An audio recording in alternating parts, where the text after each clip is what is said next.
It's one thing to believe in God, but it's quite another to actually expect God to be a part of our lives and our world.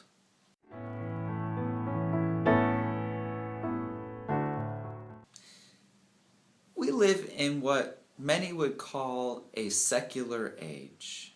We live in a secular age these days where our focus is mostly on what is immediately in front of us, that which we can see and touch and feel. And the downside of that is that we often lose a sense of transcendence, of that which comes to us from beyond our own little worlds and our own little stories. Most especially a loss of the divine and the holy in our lives.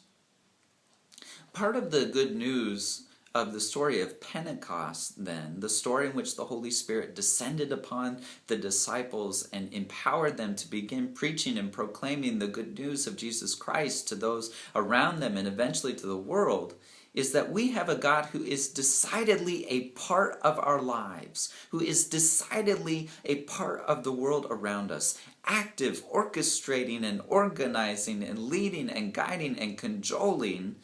to make our lives a part of a greater story, of God's story.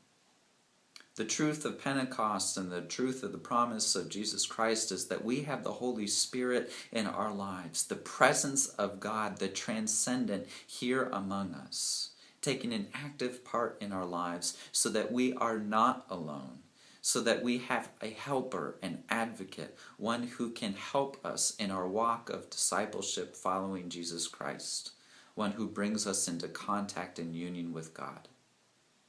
One thing I know for sure is that just as it was true for those of the early church at the original Pentecost, so it is true for us. When we are open to the Holy Spirit moving in our lives and in our world, we are never the same. My name is Brian Diebold from the Verona Presbyterian Church, and this has been this week's Moment of Grace.